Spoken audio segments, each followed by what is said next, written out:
This is nScreenNoise. My name is Colin Dixon, founder and chief analyst at nScreenMedia, and today is December 10th, 2020. Today we're going to look at churn in SVOD and virtual MVPDs, and the numbers look much improved over last year, although I would say they're still pretty horrifying. But first, before we get there, you might have noticed that Netflix has introduced two new features targeting parents of under 12 children. Now, if you want to understand why Netflix is lavishing so much attention on that group, you really need to pick up a copy of the new nScreenMedia WildBrain Spark report called Making Screen Time Family Time. We surveyed 3,000 parents of kids in that age group, and you will find out exactly why Netflix is paying so much attention to that group if you get a copy of that report. It's available free from the nScreenMedia website, and there is a link in the description below. Okay, so let's get back to churn. Parks Associates, they published their new churn numbers for SVOD and virtual MVPDs, and as I said, they're much improved over Q3 2019. In 2019, SVOD churn was about 46%, and it has fallen to 38% this year. And virtual MVPDs churn back then was 84% and has fallen to about 50%. Now, some services are doing better than others. Disney Plus churn is only 13%. HBO Max is a little higher, 20%. Smaller services, well, much higher than that, I suspect, for many of them. But I want to stop and think about this number for just a second.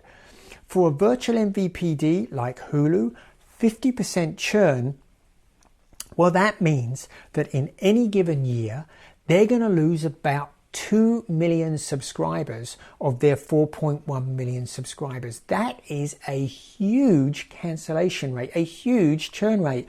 And let me tell you, traditional pay television operators like satellite couldn't stand a churn like that. Dish, for example, whose subscriber acquisition cost is $700, if it lost 50% of its subscribers each year, it would have to gain that many back to just stay in place, and that would cause a subscriber acquisition cost total of about $4 billion. That's a huge cost, a cost which it probably couldn't bear.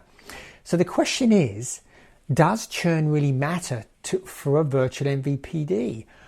Now, if we look at Hulu, for example, last year it raised prices of its live virtual MVPD by $10.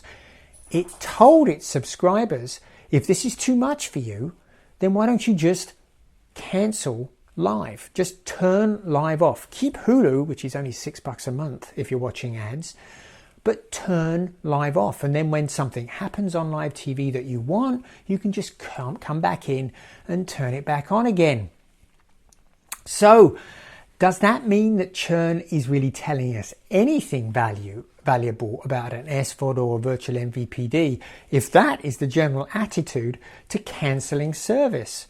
Well, maybe churn does tell us a little bit about engagement. I mean, after all, if there's a flow of content coming into the service that is really interesting and engaging, most people aren't going to cancel, right? But we do have better measurements for that. There's customer lifetime value, for example, which I think is a much better measurement of engagement. So does churn really tell us anything valuable? Well, I think there are three things that I'll highlight that churn does help us understand. The first is that people cancelling an online TV service is normal. It is absolutely to be expected. When somebody turns live on for Hulu, there's a 50% chance or more that they're going to turn it off again within the next year. And I have to tell you, the second thing here is that ease of cancelling is an explicit benefit, I think, for customers that make it more likely that they'll sign up in the first place. If it's hard to cancel, they probably aren't going to sign up. If you make it difficult, you try and get them to sign up for a longer period, fewer people will want to sign up.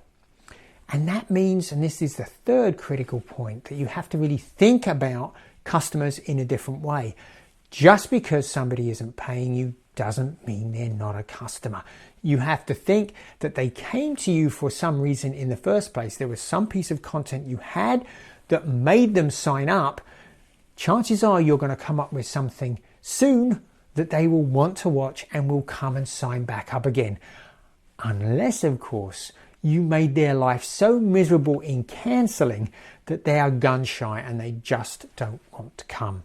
So I think churn does carry some weight, but it does carry some weight with SVOD and virtual MVPDs, though not as much as with pay TV. And it does give us an idea of how valuable a service is to its subscriber base. So this has been Colin Dixon with nScreenMedia. We'll see you again next time.